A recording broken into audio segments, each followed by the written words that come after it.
I feel very uncomfortable calling these people Jews because they're not really Jews. And because there's a reference to Jews in the Bible, and those are not the same Jews that are of the Bible. In Israel right now, it is illegal to do a DNA test.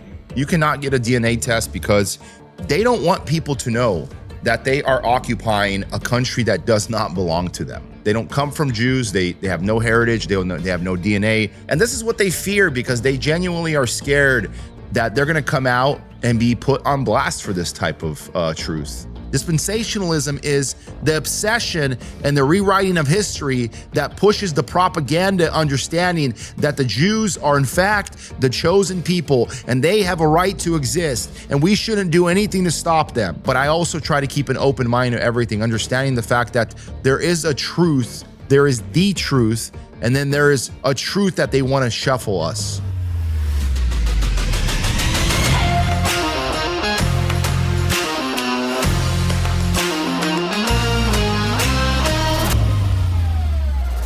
What's up, guys? This is God, Grit, and Glory, and I am your host, Vito Creed. We talk about the stuff that most people stay quiet about: Jesus, business, politics, and occasionally a few conspiracy theories. No scripts, no filters, just straight up truth. So join us as we unravel and speak truth.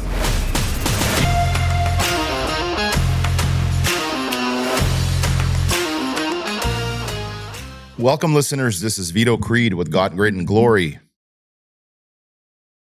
So we spent the last couple of weeks and essentially months back, we had a whole series on Jewish heritage, basically all of the Zionism and all of the disgustingness and vile behavior that is displayed by Jewish people. So I don't know, I feel very uncomfortable calling these people Jews because they're not really Jews. And because there's a reference to Jews in the Bible, and those are not the same Jews that are of the Bible, I'm going to call them Ashkenazis. My reference to the Jews is going to be Ashkenazis because they are essentially, for people that have never heard that word, I actually find it funny. My wife, I told her that's actually a word. And she's like, oh, what is an Ashkenazi? So Ashkenazi Jews are a distinct ethno-religious group of Jewish people, those ancestry tracing back to Central and Eastern Europe, making up about 70% of the global Jewish population. So these are the ones that are essentially the ones that supposedly got killed in the Holocaust. They are recognized for their unique cultural traditions, historical language, Yiddish, and substantial contribution in global history, science, and art. Your standard Ashkenazi Jew. So, and it's funny because my wife's grandpa claims to be Jewish, and I told my wife, hey, maybe you should do the ancestry and me, test. But the funny part about it, if she does that test, she's like, I want to see if I have Jew in me, and I said, you're not going to have Jew in you. You're going to have probably Ashkenazi Jew, which is not even going to be labeled as Jew. And so this is the thing that most people don't understand. In Israel right now, it is illegal to do a DNA test. You cannot get a DNA test because they don't want people to know that they are occupying a country that does not belong to them. So to understand how heritage works, I mean, as soon as you split your split your DNA in half, right? So you go 50-50. So then you become half, and then it turns into a quarter. And every single time a new generation passes where Jew blood isn't mixed with, we'll say, Gentile blood, right? It becomes split.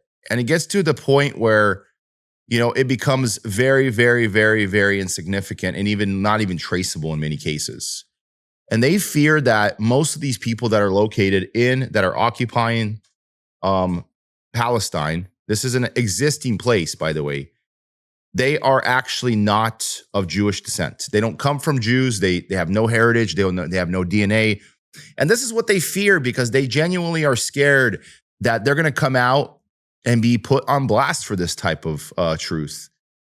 And right now, it's like we live in a world where, this world that we exist in has been around for a while. Freedom of speech is no more. Freedom of speech has died. We don't live in a world of freedom of speech. What the kind of law is that? There's 31 states, I believe, that have passed laws saying you're not allowed to boycott or divest or sanction Israel. And if you're an American company that does that, we're going to take away your contracts from the state governments. You will be punished severely, financially, your family, your business, etc., if you dare to disagree with Israel. What the kind of law is that? Is there any law in the United States that you've heard of that says if you criticize the U.S. government, our Constitution, desecrate our flag? Like, I don't think there's any penalty ever for attacking the United States, and I'm not saying there should be, of course. But then how can there be penalties for disagreeing with a foreign country? The second you're critical of Benjamin Netanyahu, you get punished by the U.S. government? That's insane. But that's the state of play. I don't think it's an exaggeration, is it? Yeah, no, it's not. He flew to a foreign country, Israel, to sign a hate speech law for Florida. If you look at the statutory definition of anti-Semitism here in Florida, it actually says that criticizing the Jewish state, that would be Israel, holding them to a double standard, denying them It's against the law to criticize Israel. Yes. So if you're a college student at FSU and you're having a good faith debate, and one of you says Netanyahu is a war criminal, you could literally be punished and expelled from your taxpayer-funded university. Why would DeSantis, who is smart, if nothing, not a warm person, obviously, but he's definitely not stupid, why would he go along with something like that? It's a great question. How many people do you think were arrested in the United Kingdom for speech violations, arrested by the police, handcuffed and brought to jail in 2023? What's your guess? Is it more than 12,000? Because that's the answer, more than 12,000. Wow, that seems like a lot. Is that a lot? Well, let's compare it to the number, the widely agreed upon number, from the most totalitarian country in the world. A country so lacking in basic freedom, a country run by a madman, a country that's so evil we're literally at war with that country right now, just on principle. And that country, of course, is Russia under Vladimir Putin. How many were arrested in Russia? A country with twice the population of the UK. Oh, we happen to have the number.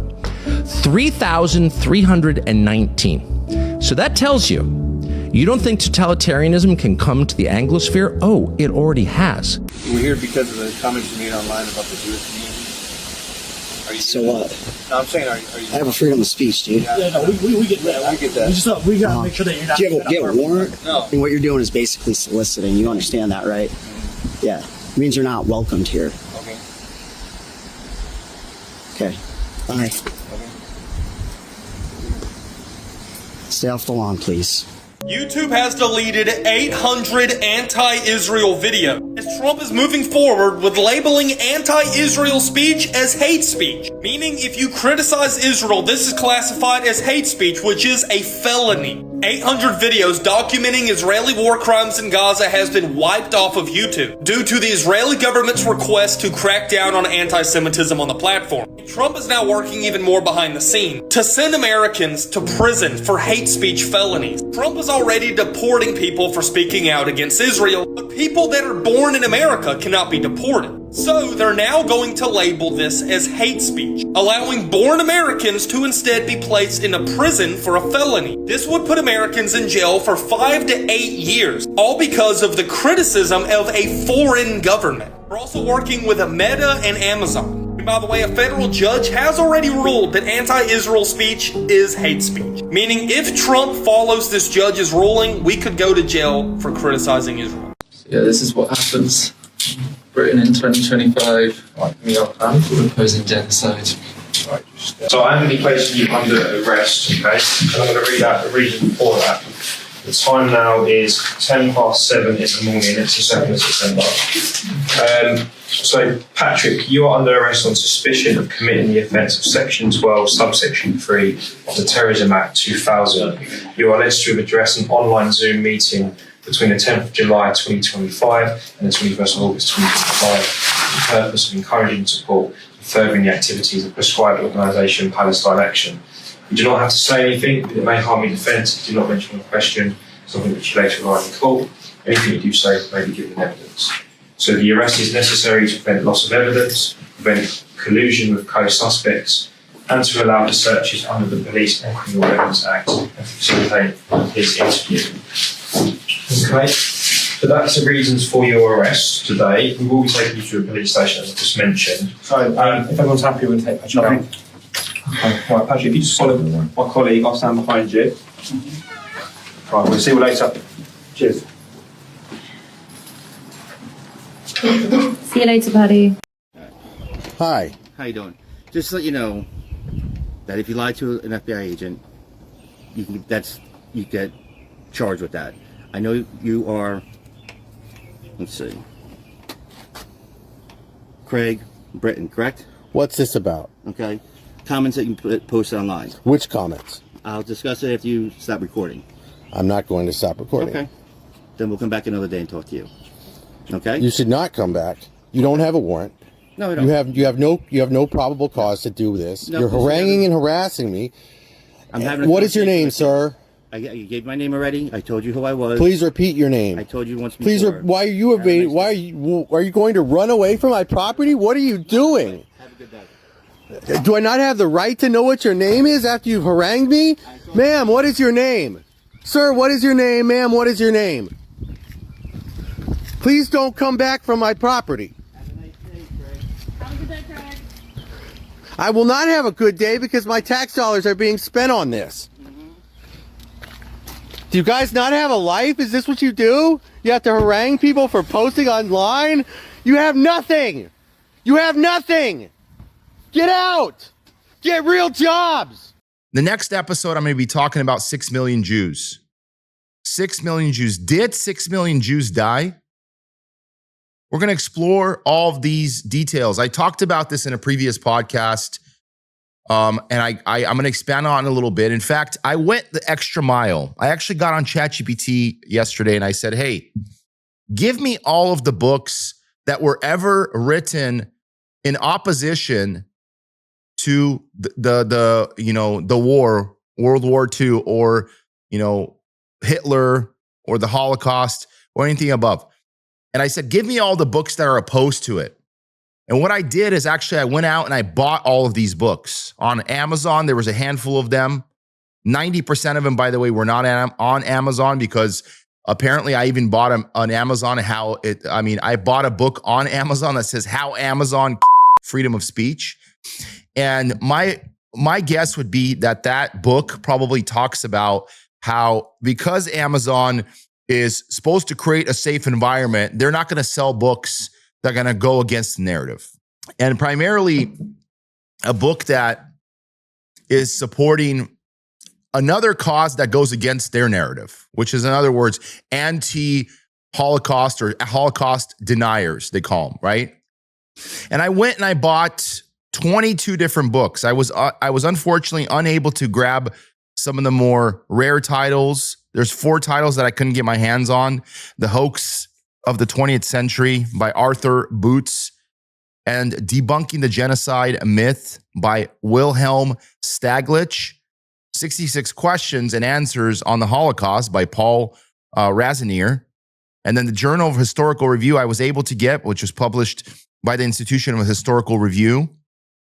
It is a journal rather than a book, but it became central publication for the Holocaust denial and revisionist writings over many years. But I was able to get all the list of all these. I wanted to buy a Bible that predated, the Scofield Bible, predated some of these things. Just to give you guys an idea of the more original Bible, the Geneva Bible was the Bible that was created before the King James Version got its hands on it. Not saying King James Version translation is fake, but I wanted to compare for myself what the King James Version had versus what the Geneva Bible had. I do have both, but I wanted to buy something else. It's called the Antique 1950s John Tallis Family Bible, and it's an illustration and genealogy record book, which is pretty cool to have. But I also bought Nazi Third Reich book called Mein Kampf. Mein Kampf, 1939 Mein Kampf. And it's written by Adolf Hitler. So it's written by Hitler himself. And then Hitler's War, Volume 1 by David Irving. And then I bought Henry Ford's The International Jew. This one was actually a lot tougher to find than I thought it would be. There's full 4 volumes in one. That's a 4-part series book that I bought. And then there are several other books that I bought. 6 Million, Did 6 Million Really Die by Richard Hardwood. The Myth of the 6 Million by David Hogan. Drama of the European Jew, Paul Razanier.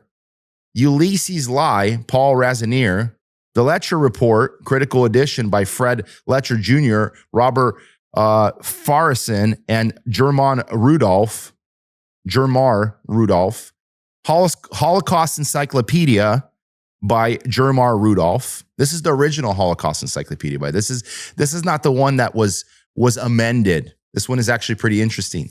Dissecting the Holocaust, signed by the author Germar Rudolph. Bungle Denying the Holocaust, Germar Rudolph. He has a lot of content. I thought he was a big publisher of all this because I wanted to buy as much of his content as I could. Is the Diary of Anne Frank Genuine by Robert Farrison? The Dissolution of Eastern European Jewry by Walter Sanning. And then there's some books called The Cause of the World Unrest by Nesta Webster. Freemasonry and Judaism, Secret Powers Behind Revolution by Viscount Leon de Ponkins. The Rulers of Russia, Reverend Dennis Fahey.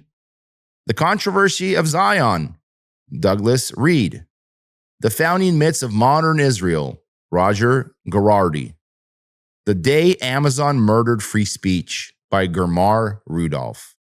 And then there was a couple other ones, which is The 13th Tribe by Arthur Koestler, and The Jew a Negro, being a study of the Jewish ancestry from an impartial standpoint, Arthur Talmage Abernathy. So overall, 22 books that I purchased. And you would think I spent a lot of money considering these are all very, very, very historical books. I mean, some of these books I paid as little as $10, but a couple of them I paid over $100, including, of course, Hitler's Mein Kampf. That one was actually over $200 just because you can't get these books because they're really old. But primarily, a lot of these books came at a discount. And I thought it was pretty interesting because this is the history that they tried so hard to destroy. This is the history that got buried for several decades, if pretty much already an entire century, because we're in 2026 and this happened in 1933-ish. So they were already trying for the last 100 years to bury all this information. Ultimately, for you guys to understand, all of these books, the Germans, the Jews hate. They absolutely hate these books. And I'm going to tell you guys, when I get these books, I'm going to go through these books one by one, and we're going to have a series on them. I'm going to read some of them. I'm going to outline some of the claims. We're going to discuss the claims. We're going to go through the claims. We're going to see what history says about the claims. We're going to see if there's evidence of these claims. And I mean, some of these books, like the Hitler's War by David Irving, he got imprisoned in Austria in 2006 after pleading guilty to violating Austrian Holocaust denial laws. Now, for people that don't know this, Holocaust denial laws exist right now in over 10 countries where you can go to prison for simply denying the fact that it happened. So publishing these books was such an atrocity to question the narratives that you sit here and you wonder yourself, what is wrong with these people? What are they trying to hide? I mean, you could literally publish a book on Satanism and you won't go to jail. But if you question something about questioning something else, oh, God forbid. And the Luchter Report by Fred A. Luchter Jr., not imprisoned for the book, later convicted in the U.S. for practicing engineering without a license. The report became widely used as of the Holocaust denial circle. So then the United States punished him. That's what I read here. He escaped to America, to the U.S. They couldn't convict him in a foreign country. They didn't have enough extradition rights. So they just literally punished him here. All the Jews got together here and they found a way to shake him down. This is what they do. And this doesn't shock me. The Jews are known for this. The Jews are known to punish. Dissecting the Holocaust by Germar Rudolph, imprisonment in Germany for incitement related to Holocaust denial publications. He did, in fact, get prison time for this. The Rudolph Report, also associated with the same prosecutor in Germany. Obviously, this is the same publisher. Did 6 million really die? Richard Hardwood. It was a pseudonym for Richard Verrall. The pamphlet itself was distributed by Ernest Zundel, who is the most famous person for publication of Holocaust denying, who was later imprisoned in Germany for Holocaust denial or related offenses. Ernest Zundel is a very famous person that got imprisonment for this. Then there's the hoax of the 20th century, which I still haven't gotten my hands on. Arthur R. Boots, not prosecuted in the United States, protected under the First Amendment. But the founding myths of Israeli politics, Roger Garati, convicted and fined in France under Holocaust denial laws. So there's another country. So Austria, Germany, France, those are 3 countries so far that we're naming that are going after these people individually for denying the Holocaust. Memoir in defense. Robert Farrison, convicted multiple times and fined in France under the Gaysot. Of course, it's called the Gaysot Act. The Myth of the 6 Million by David Hogan. It's a pamphlet often attributed to others in circulation. The work itself has been widely discredited. The author was not imprisoned for it. In other words, they launched a smear campaign which avoided prison for him. 66 Questions and Answers on the Holocaust by Paul Rezanier. Rezanier was not imprisoned for this work. He is often described as an early Holocaust revisionist. David Irving, Germar Rudolph, Ernest Zundel are amongst the best-known figures who have served prison sentences related to Holocaust denial offenses under European laws. Andrew Boots was not prosecuted because he published and taught in the United States, where such speech is generally protected by the First Amendment, except if you're except the fact that the Jews control America and they control the laws here. So if they want to punish you by sending a bunch of their sects that they created, government agencies, tax agencies, anybody to punish you, they will do it. And I was trying to get my hand on the second book. It's called Zweites Buch. Is the original 1928 manuscript that unpublished until 1961. The manuscript material is effectively unobtainable. Early first printings are collectible. And I was able to get my hands on this one as well, the second book called Zweites Buch, which is written by Adolf Hitler. And it's interesting because these books, by the way,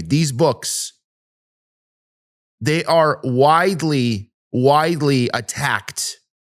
They are widely attacked by all of the Jews.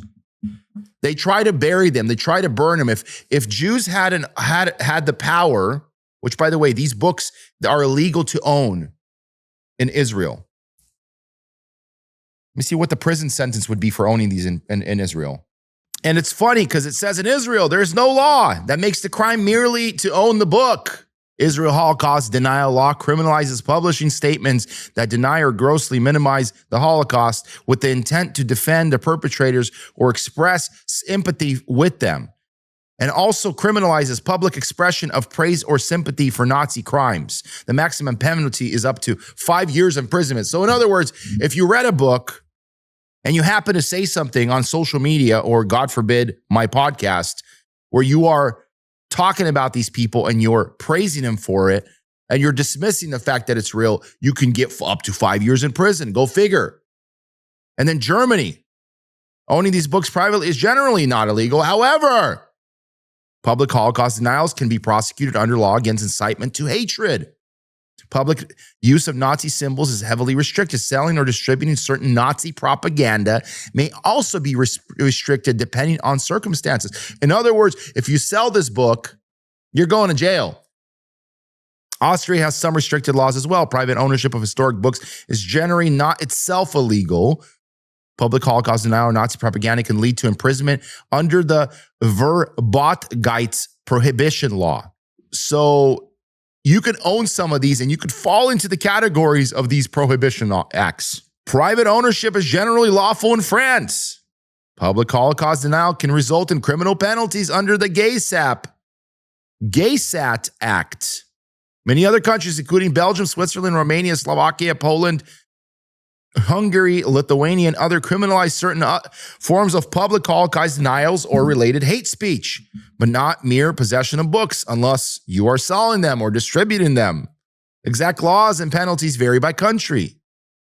The United States, owning, buying, selling, or reading books is generally protected by the First Amendment, absent some separate unlawful conduct. So based on the current law, there are some limitations to this, and you generally will not serve prison time for ownership of books, but there are certain nuances that exist. So let's reevaluate this. It's like treading, on water. If you own a book and you are nobody, they do nothing to you. I want to show you something, and because I know what you're thinking. I know what you're probably thinking right now. You're thinking, oh, sure, Rick Sanchez, of course. What you're probably talking about is one of those obscure state laws, like the one they have in Alaska that says if you accidentally kill a moose, you have to eat it. That's actually a law in Alaska, by the way. There's one in Georgia that says it's illegal to sleep on a boat for more than 30 days. True. No, we're not talking about an obscure law. What we're talking about is an Israeli loyalty oath law that is becoming so common in the United States, it's now pervasive. Take a look at the map. You see the red states? See all of those red states? 26 states have enacted this loyalty oath legislation. And let me show you the other one, the navy blue ones. The blue ones you see there? That's where this law is now pending. So 26 acted on, passed, 13 pending, only 11 states, the light blue ones you see there, the baby blue or the light blue, those are the ones where you can boycott Israel and, criticize Israel if you want. Again, look, it bears repeating. There is no such law keeping you from denouncing or boycotting the United States of America, or even advocating causes that harm the U.S. economically. But there are laws from doing that against Israel. Curious. If you own a book and you happen to share with somebody about the book, you become widely attacked for these books. I don't even know if I know anybody that has a podcast that was willing to go out and buy every single book out there to try to see what these books are about.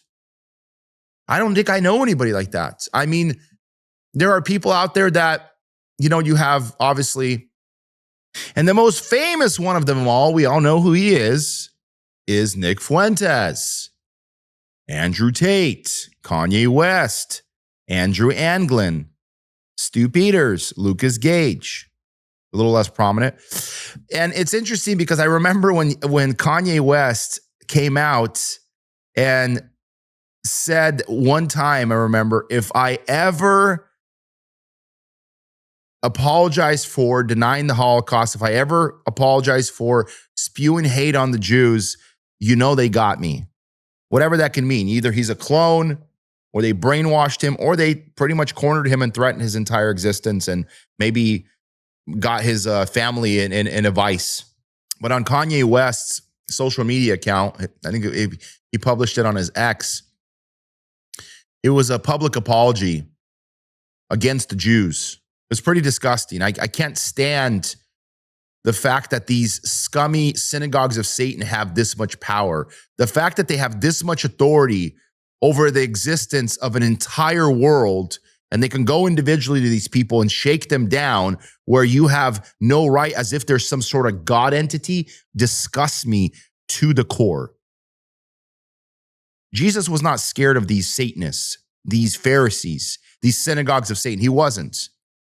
But what's interesting is, does Jesus ever call out Muslim culture? Now, by the way, Muslims have existed even before the time of Jesus. Did you guys know that? Even though the Bible, it was obviously before, Christ dwelled, they say 50, 70 AD, approximately Muhammad was born in Mecca. But basically this counter religion has existed that countered against God even before Jesus was on earth. I'm not saying they're the same Islamic race that they are now. They're not the same Muslims, but they worship something called Arabian polytheism. So Arabian polytheism was most Arabs worshipped many gods and goddesses. Their religion centered around Kaaba in Mecca, which housed numerous idols. According to early Islamic sources, there were over 360 idols in and around Kaaba. Some of them prominent deities included Habal, a major god associated with divination, Alat, I think. Sorry for my pronunciation. Some of these words are obviously foreign words, poorly translated. A goddess worshipped in Taif, Al-Uzza, a powerful goddess, Manat, goddess associated with faith and destiny. And there was, of course, Judaism. There was established Jewish communities throughout Arabia, particularly in Medina, then called Yathrib, and Khaybar and Tama. These communities practiced Judaism and were influential in trade and agriculture. And of course, Christianity was present in parts of Arabia, especially southern Arabia, Yemen, and northern Arabia. Different Christian groups were represented, including Nestorian and Monophysite Christians. And then the Hanifs, Islamic tradition described a small number of individuals known as the Hanifs who rejected idol worship and sought to worship the one God of Abraham without identifying as Jews or Christians. Muhammad is said to have respected this tradition. And then there's Zoroastrianism. It's the Eastern Arabia, particularly areas influential of Persia Empire. Some people practice Zoroastrianism. How does Islam view this period? Islam refers to the era before Muhammad as Jahiliyyah, the age of ignorance, describing it as time when people had turned away from monotheism. Islam teaches that Abraham and his son Ishmael originally built the Kaaba as a house dedicated to the worship of the one true God. Over time, idol worship was introduced into Mecca. Muhammad's mission was to restore the original monotheistic faith of Abraham. So historically, before Muhammad, most Arabs were polytheists. Some were Jews, some were Christians, and a smaller number of those religions believed other things. But what's interesting about this is all of these religions existed and they were never really a threat. They were really never a threat to, Jews in general until now. Now, Islam is swallowing up so much of the world that these Judaism cults cannot keep up. So they try extra hard to try to counter the religion with their own religion. I mean, I'm not saying that Islam is a correct religion. Islam is just as much a heresy as Judaism is, as Catholicism is, and so forth. But I will tell you that such a small portion of people in Judaism have such large authority that it's gotten to a point of ridiculousness. So I'm going to be talking about these books in the coming months here. There's going to be so much of them. Obviously, I'm not going to be able to cover all of them in one big shot. It's probably going to have to be a multi-part series because it's going to take me time to, go through them, to read them, to highlight some content. There's going to be some studying involved. But I find this pretty fascinating because we still live in an era where we still have access to some of these books. A lot of these books have been either destroyed or they're just not readily available. You can't buy them on mainstream sites like Amazon and, all these book sites and, Google Books and you name it, wherever else you can buy Biblio or, all these areas where you can buy books, they're just not readily available. So access to literature has really taken basically an attack because they don't want to spread propaganda. They fear the fact that people are going to wake up. So they spend all of their energy and time. And there's a reason for this, by the way. There's an absolute reason for this because they say that this literature is so diabolical that it will ruin and brainwash all of these people. So before they can get brainwashed, we have to brainwash them ourselves. And so this is why we live in a culture and in a society these days where everybody is taught.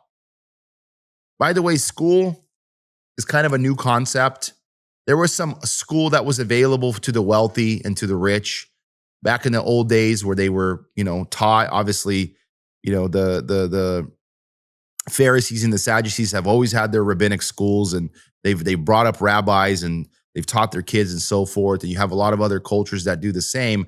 But primarily, the idea of public schools is a new concept. It's only a couple hundred years old. So the timeline is 2000 to 500 before BC.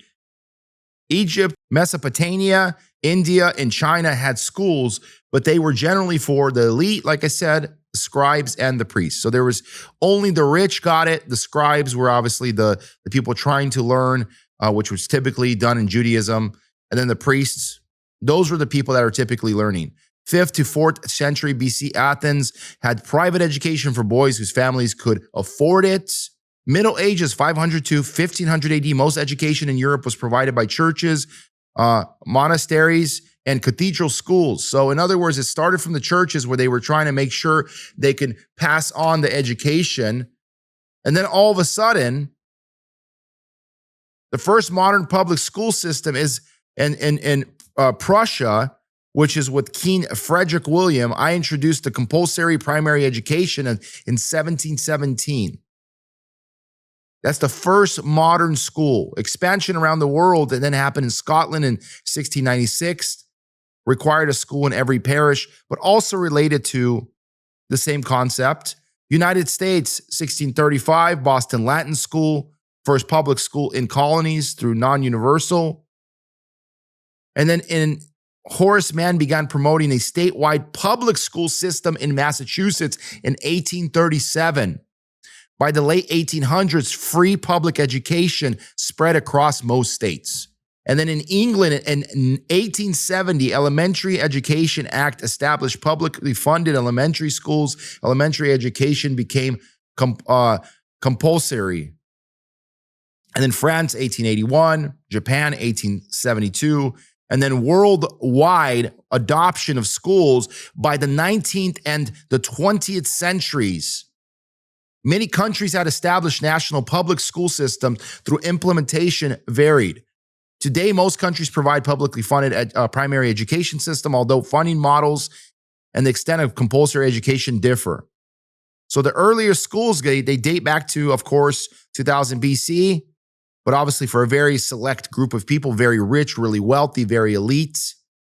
And then early compulsory education, which was done through the monasteries and through the Catholic schools and all of the Protestant schools and Orthodox schools. So pretty much all of the schools were done through churches, through some sort of organization, some sort of church movement.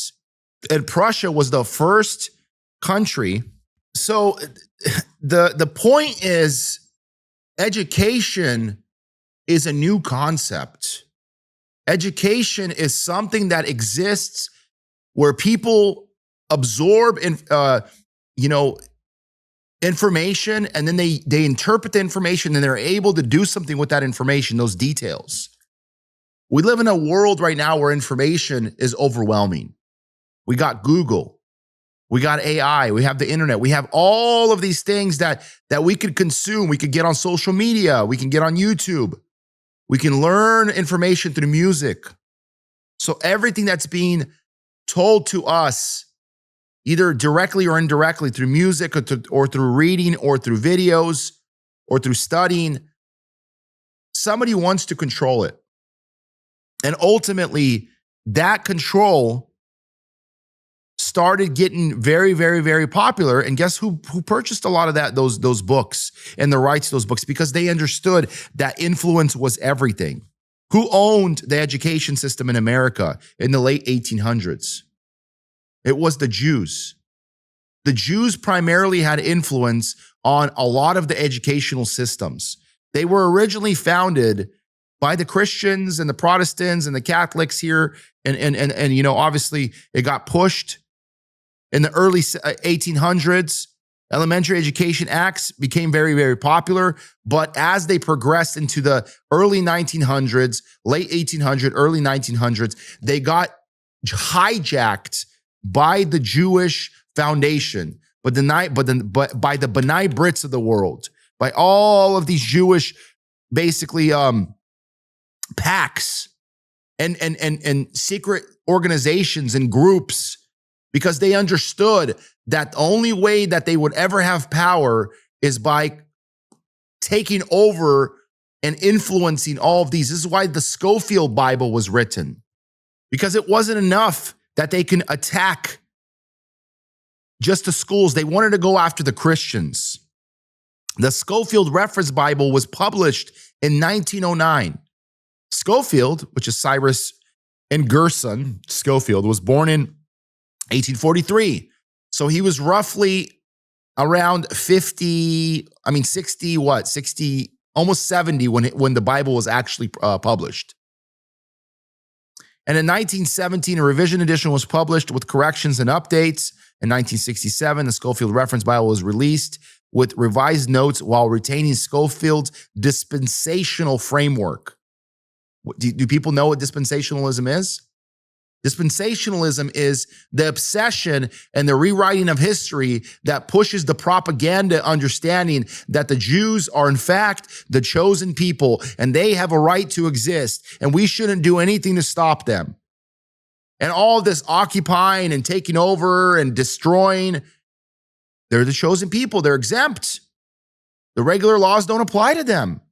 And, Jews are notorious for creating a lot of crime. And a lot of their crime, by the way, gets swept under the rug. I'm going to be sharing some of those videos with you guys about some of the crime that's committed regularly by Jews, where mainstream media gets their hands on it and then it goes away. I'm going to share multiple videos here because I think it's disgusting. I think it's disgusting, this kind of stuff that they can do and get away with it.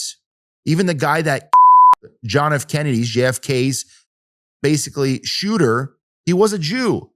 And did he ever get prosecuted? Did he ever get hung in Times Square? Did anything ever happen to him? No, it didn't. He escaped to Israel. He vanished. Nobody knows what happened to him. Some say, oh yeah, he was prison, quit spreading misinformation. No, he wasn't. He disappeared. He vanished.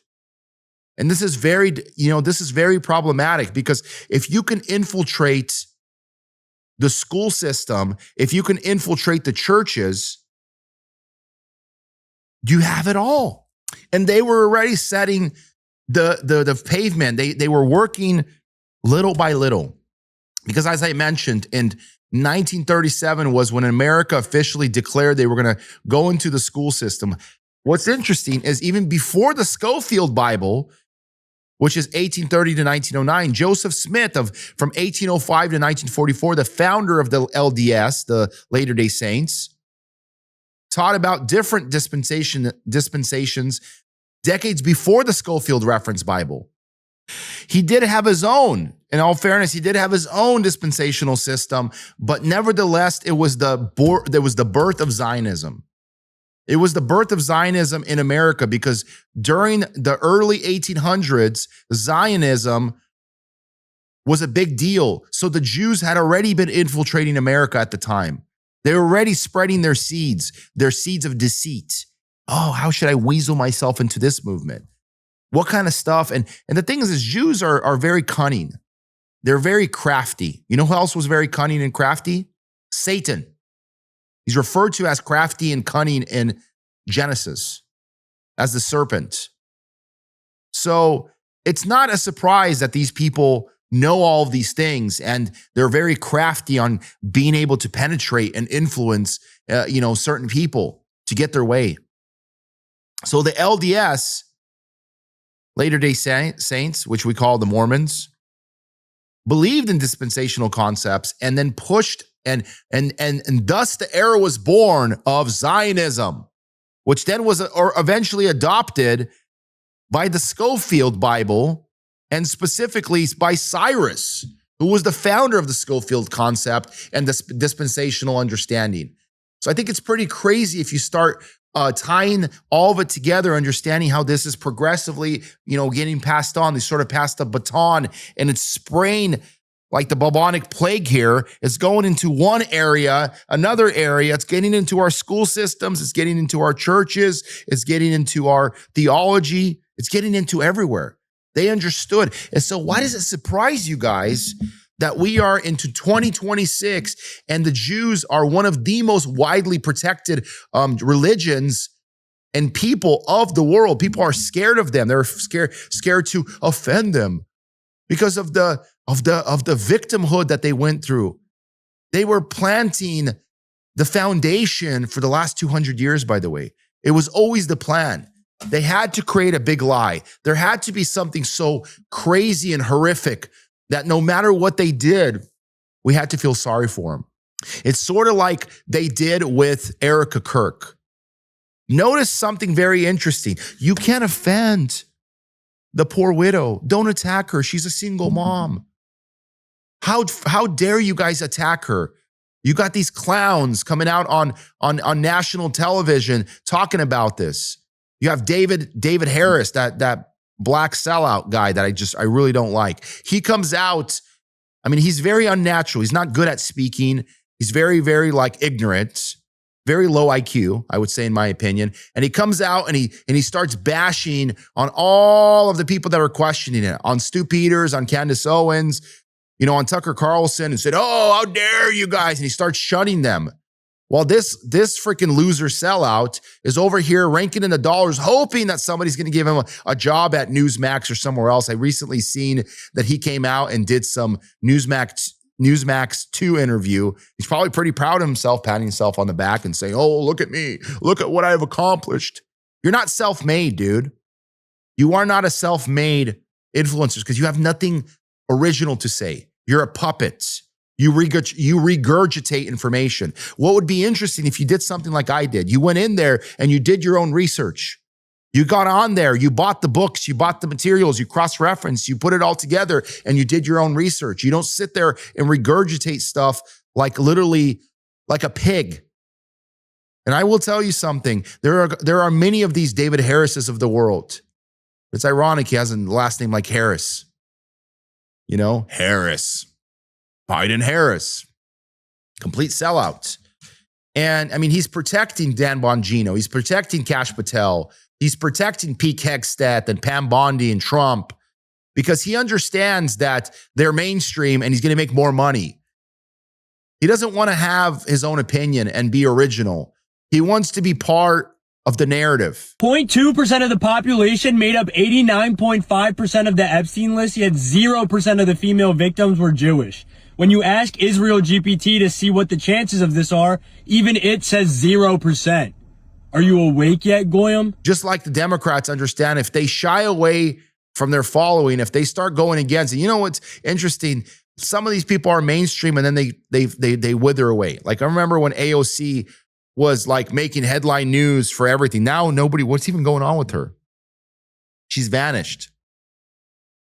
All these people kind of come and go. They fade in, they fade out. They fade in, they fade out. But I will be sharing a lot of content moving forward. Things are about to go down.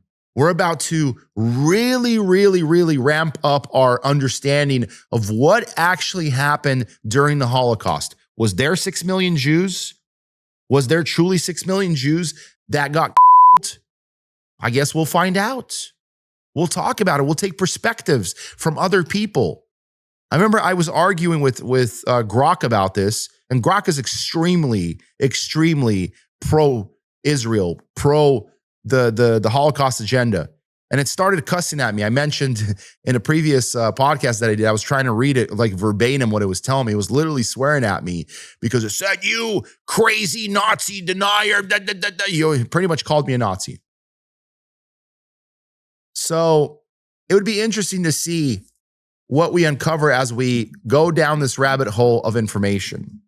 I will say, I do this from a place of understanding, a place of knowledge, a place of discernment, and a place of hoping that God will intervene here in all of it.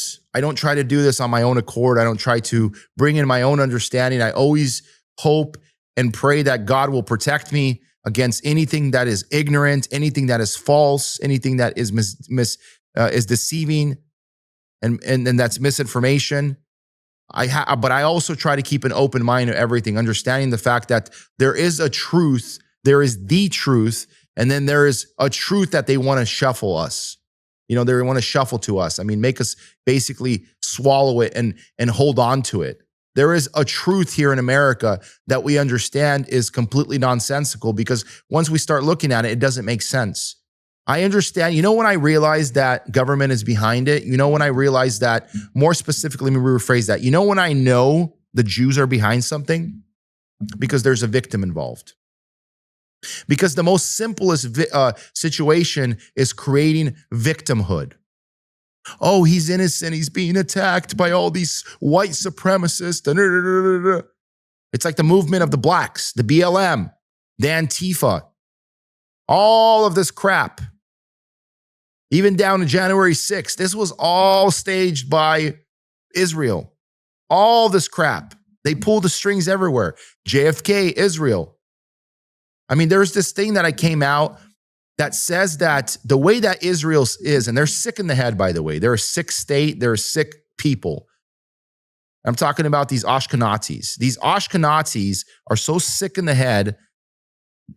I mean, we already know they're going into Gaza and just women and children, and then bragging about it on social media and on the news and amongst themselves. Well, I'll go a step further and I'll tell you, with everything that they've done, they have a military program, which, by the way, they have nukes that they've put into submarines. And these submarines, and this is why America, by the way, fears Israel, because Israel is relentless. They are one of the most despicable, vile forces on the planet. And when somebody is so despicable, somebody is so vile and evil, that only Satan can stand behind him. Only Satan can stand behind somebody that puts in this much effort, this much energy to try to do what they do. And they're relentless. And so they have submarines that are scattered across the entire world. Nobody knows where they are. These submarines are equipped with nuclear power that, in the event of a war, and if somebody decides to nuke Israel, they will actually deploy these remotely and start to destroy the rest of the entire world.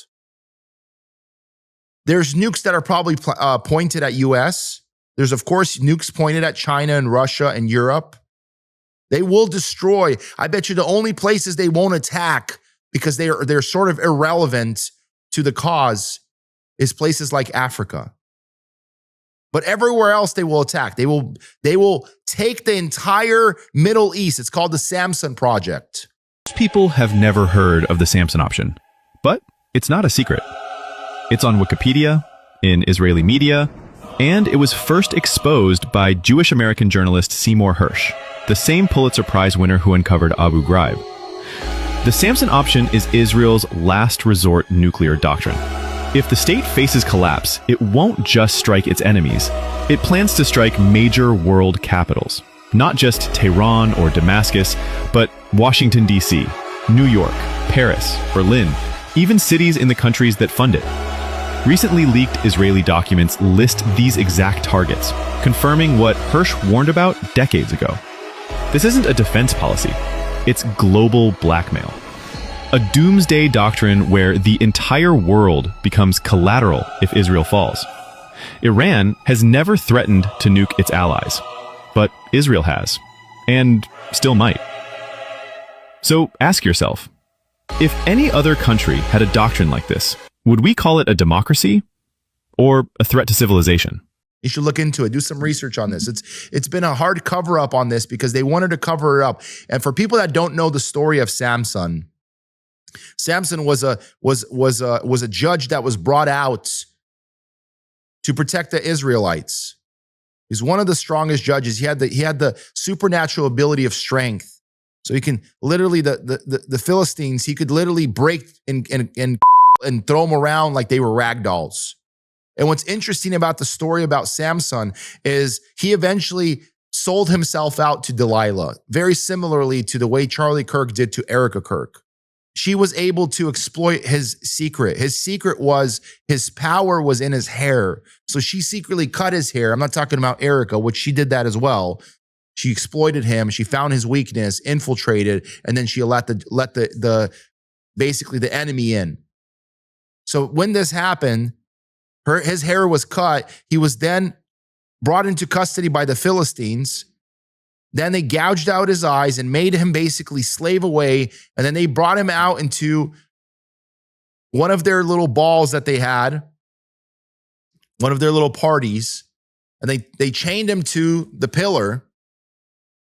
And he asked God for one more time to avenge himself. And he, of course, this was the prayer of repentance. I'm sorry, God, forgive me. Give me the ability to avenge myself. And God basically, for the first time that I've read in the Bible, basically allowed suicide to destroy the Philistines. And he knocks over all of these things, knowing that he will die himself. So the Samson project, Samson, is a story of them knowing that they're going down, but they want to take everybody else with them out of pure spitefulness and revenge. This is exactly who we're up against. This is why, America tried so hard not giving Israel bombs. This is why America tried so hard not giving them nuclear power, because they are uncontrollable. They are undeniably one of the most perverse and one of the most hardest nations to control on the planet. These individual people, these Ashkenazis that are there currently occupying modern day Palestine. And I'm going to tell you something. What's crazy about this is the world is very divided on this matter. Obviously, most of the people that are currently backing Israel, the Ashkenazis, is primarily Zionists. So Christian Zionists. Obviously, you have a lot of Christians that are not Zionists, that are on the opposite side, but they don't have the vote of the Democrats anymore. And I'm going to share this video as well with you guys. Support for Israel in this country has plummeted. Today, according to a recent Pew poll, 80% of Democrats now have an unfavorable opinion of Israel, and 41% of Republicans share that view. And the numbers in all parties among young people are even higher. Young people, whether they are young Democrats, progressives, conservatives, do not want us to continue to fund more military aid to Israel. Mr. President, the time is long overdue for members of the U.S. Senate to start listening to the American people and not to AIPAC. And this is actually, Bernie comes out and he says, these people, they've lost the interest of America. They've lost the interest of Democrats specifically. It says that I think it's like 74% of Democrats do not support Israel. And I think it's like 41% of Republicans do not support Israel. So they're already basically positioning themselves into the Samson projects. They're realizing that their entire operation, their covert operation, is being exposed. I think in the last 2 years, and specifically in the last year, ever since Charlie Kirk's death, the rise of, we'll call anti-Septicism, that they call anti-Semitism, has gone up because people are finally awakening. They're awakening to all of the insanity. They're understanding that history was rewritten. They're understanding that what they claim on mainstream media is nonsensical crap. They're understanding that all of these narratives are owned by one group of people. They're not biased. Imagine if I was responsible for making all the news. Obviously, I'd probably be doing everything that's Christianity based, everything that is more pro Jesus based, right? Pro truth based. They don't want that. And so they'll position it in a way where they're going to say, oh, well, it's for a better, it's for the better of humanity. It protects humanity as a whole. We don't need racism. We don't need division. We don't need all these things. So we're doing it to protect you guys. Yeah. That's how they position it. Long story short, it's coming out. People are finally exposing it for what it is. So I appreciate you guys for tuning in. This is Vito Creed, God, Grit, and Glory. Stay tuned for more.